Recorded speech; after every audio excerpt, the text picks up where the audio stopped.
دوستو السلام علیکم۔ سورہ توبہ آیات 41 اور 42 میں اللہ تعالیٰ فرماتے ہیں، ہلکے اور بوجھل اور اپنے مال اور اپنی جان سے اللہ کی راہ میں جہاد کرو، یہ تمہارے لیے بہتر ہے اگر تم جانو۔ اگر نفع قریب ہوتا اور سفر ہلکا ہوتا تو وہ ضرور تمہارے پیچھے ہو لیتے، مگر یہ منزل ان پر کٹھن ہو گئی۔ اب وہ قسمیں کھائیں گے کہ اگر ہم سے ہو سکتا تو ہم ضرور تمہارے ساتھ چلتے۔ وہ اپنے آپ کو ہلاکت میں ڈال رہے ہیں اور اللہ جانتا ہے کہ یہ لوگ یقیناً جھوٹے ہیں۔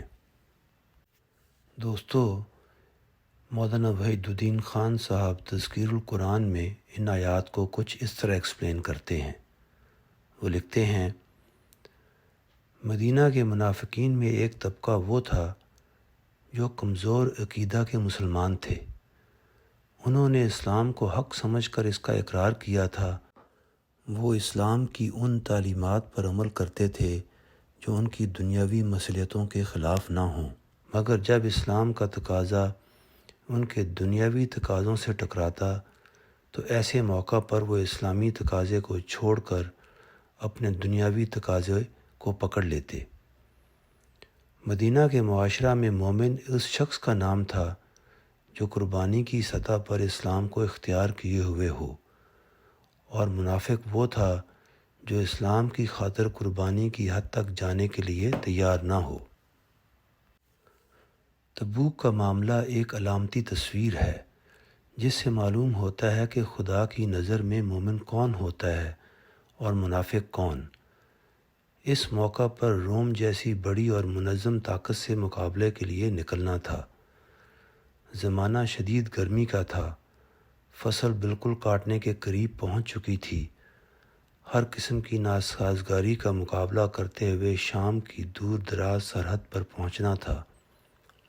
پھر مسلمانوں میں کچھ سامان والے تھے اور کچھ بے سامان والے، کچھ آزاد تھے اور کچھ اپنے حالات میں گھرے ہوئے تھے، مگر حکم ہوا کہ ہر حال میں نکلو، کسی بھی چیز کو اپنے لیے عذر نہ بناؤ۔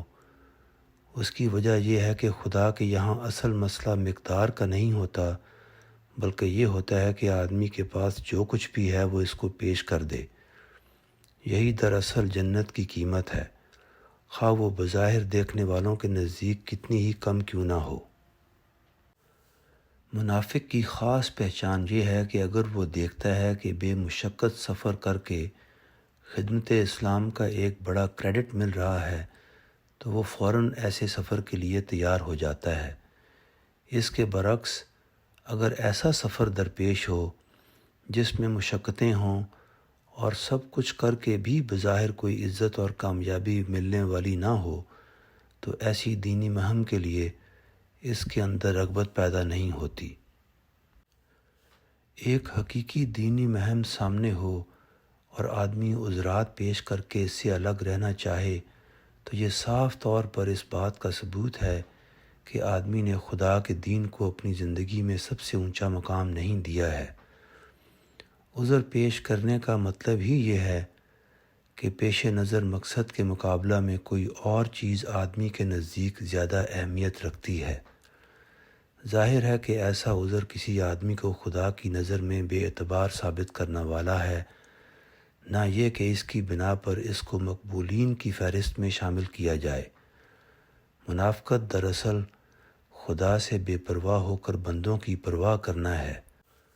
آدمی اگر خدا کی قدرت کو جان لے تو وہ کبھی ایسا نہ کرے۔ شکریہ۔